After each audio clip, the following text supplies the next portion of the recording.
মৌসুমী কৰ্মকাৰ ইফালে চাই দিব বাইদেউ ইফালে চাব জয়লক্ষী আজল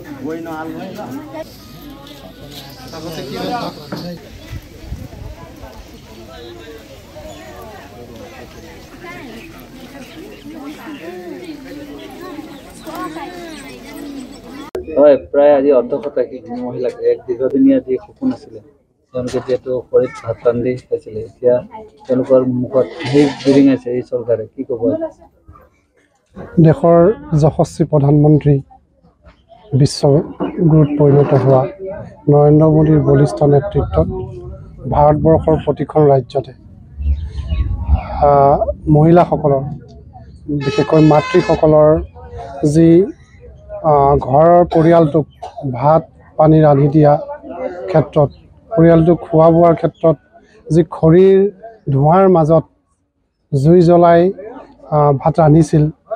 বা খাদ্য প্ৰস্তুত কৰিছিল এই সমস্যাটোৰ প্ৰতি লক্ষ্য ৰাখি দেশৰ প্ৰধানমন্ত্ৰী ডাঙৰীয়াই যে মহিলাসকলৰ চকুৰ পানী মুচি যাতে এটা সকাহ দিব পাৰে তাৰ কাৰণে এই উজ্জ্বলা আঁচনি প্ৰৱৰ্তন কৰিছে আৰু এই উজ্জ্বলা আঁচনি প্ৰৱৰ্তন কৰাৰ পিছত দেশৰ বহু কোটি আই মাতৃক ৰান্ধনিক এই উজ্জ্বলা গেছৰ জৰিয়তে সকাহ দিয়া হৈছিল ভাৰতৰ বিভিন্ন ৰাজ্যৰ লগতে অসমত ডক্টৰ হিমন্ত বিশ্ব শৰ্মা ডাঙৰীয়াৰ নেতৃত্বত থকা এই চৰকাৰখনে প্ৰতিখন জিলাৰ প্ৰতিটো প্ৰান্তত আৰু বহুতক দিয়াৰ পিছতো এই উজ্জ্বলা আঁচনি বহু অন্তৰ্ভুক্ত হ'বলৈ বাকী আছিল যিহেতু এইবাৰ ডক্টৰ হিমন্ত বিশ্ব শৰ্মা ডাঙৰীয়াৰ নেতৃত্বত থকা চৰকাৰখনে ৰেচন কাৰ্ড পুনৰ দিয়াৰ ব্যৱস্থা কৰিলে যাৰ ফলত এতিয়া ঘৰে ঘৰে ৰেচন কাৰ্ড হ'ল আৰু যিসকল এই উজ্জ্বলা গেছৰ পৰা বঞ্চিত হৈছিল আমাৰ এতিয়া যে নদুৱাৰ সমষ্টি এই নদুৱাৰ সমষ্টিৰ মাননীয় বিধায়ক পদ্ম হাজৰিকাদেৱৰ বলিষ্ঠ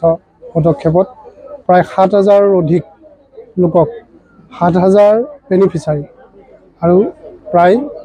৪০,০০০